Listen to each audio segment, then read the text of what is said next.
Hello guys, lots of burst here, and in this video we're going to be taking a look at fire PvP glyphs and talents.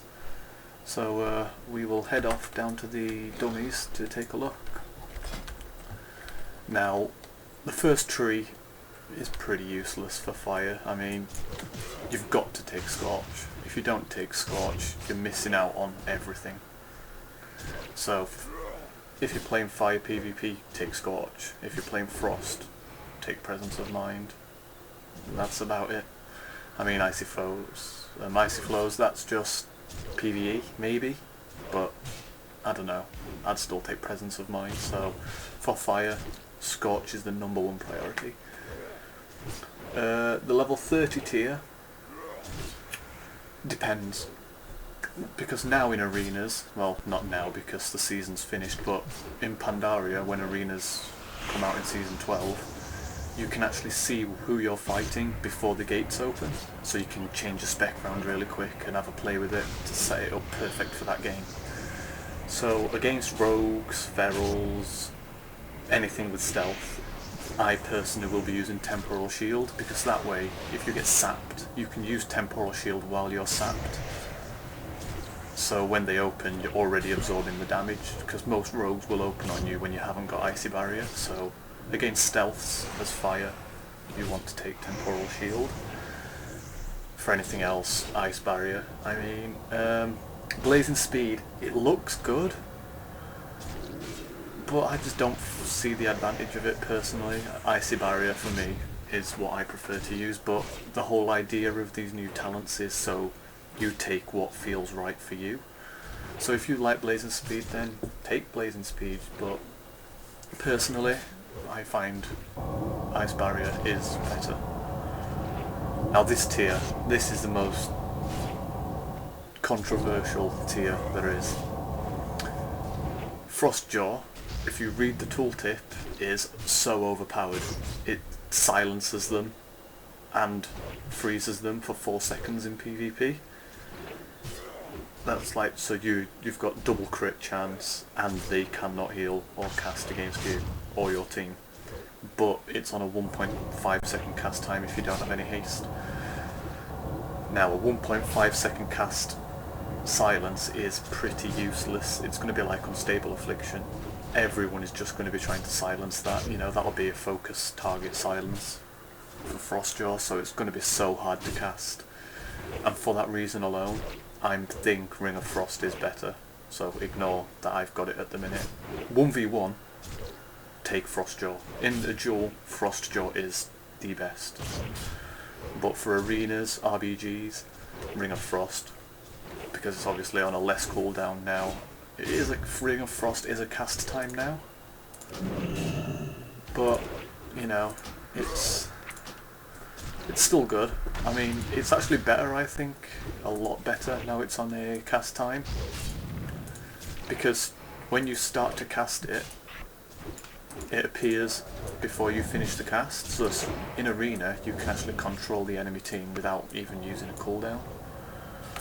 So I'm in arena, I'll personally be using Ring of Frost. The level 60 row, I've missed Ice Ward. Ice Ward is useless, don't take it. If you do, you will not get as high rating as people who don't have it. Simple.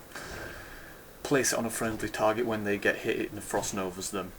It shares diminishing with all your freeze effects, so your Frost Nova, your Deep Freeze, your Ring of Frost, your Frostjaw. Well, even though you can't combine them, but if you're playing double mage or anything like that, it shares diminishing with everything. Don't use it. You know, don't use it, simple. If you manage your cooldowns correctly, you should always have Frost Nova ready anyway, so Icy Ward is just a waste of a talent. Here, on the level 60 tree, we have Greater Invisibility. Now I've been really finding it hard not to take this. I mean, it's a vanish. In a 1v1 situation, you'll never have that many dots on you anyway, unless you're fighting a warlock, but as a mage you can dispel half of them anyway. So that's literally a vanish, but it's not practical. You know, it's fun. It brings a whole new insight of mechanics to the mage, but In a duel, if I'm going to use Invis, I use it at the start so I can get the opener with the poly, spell steal, etc.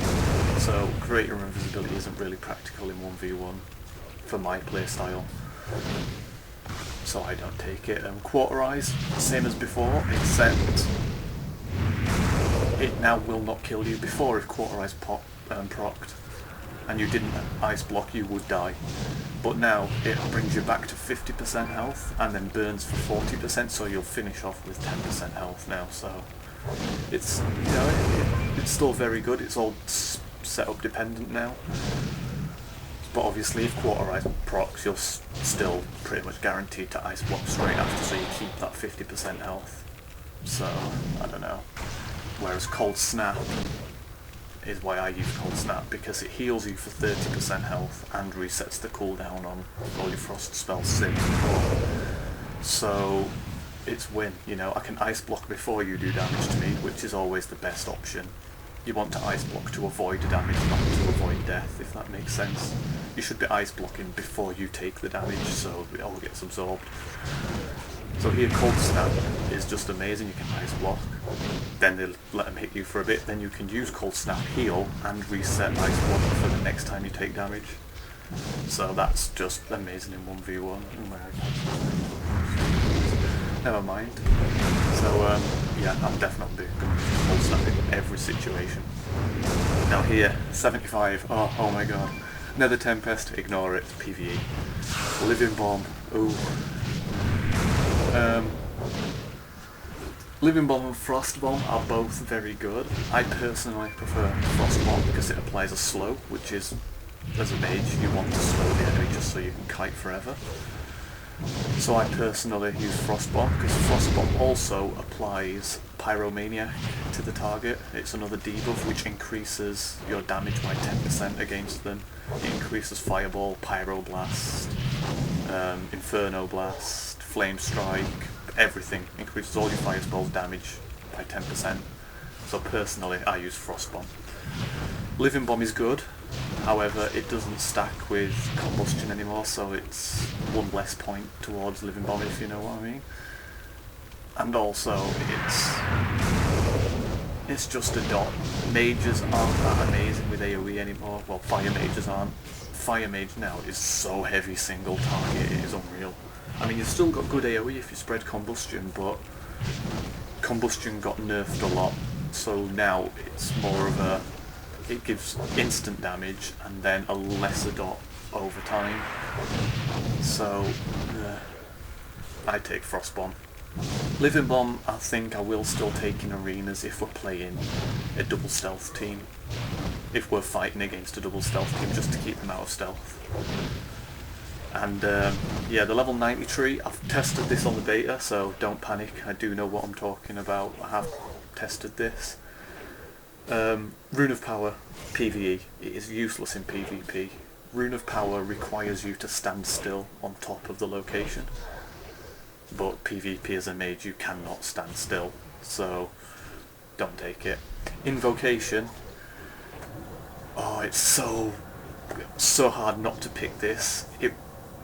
It reduces the cooldown to 10 seconds of evocation, but you only gain 50% of the mana you would get. So here I get 45% mana, I'm only going to get 22.5% mana for taking invocation. And also the invocation glyph, well, evocation glyph, sorry, if you take invocation you will only regain 40% of your health at the end of the cast, so it's not, doesn't tick. Like now if I pop evocation I gain 21k, 21k, 21k. With invocation I'd get nothing until the end and then get all 40% health back in one heal. So it's, in PvP, in 1v1 it's okay because you could just polymorph them, run away, get the cast off. But in arena you're not going to get a chance to try and get a full evocation off just because everyone sees that you're healing and will try and interrupt it. So that's why I'm going to be taking Incanter's Ward. It's another absorb effect. Stacking this with Ice Barrier or Temporal Shield is just amazing.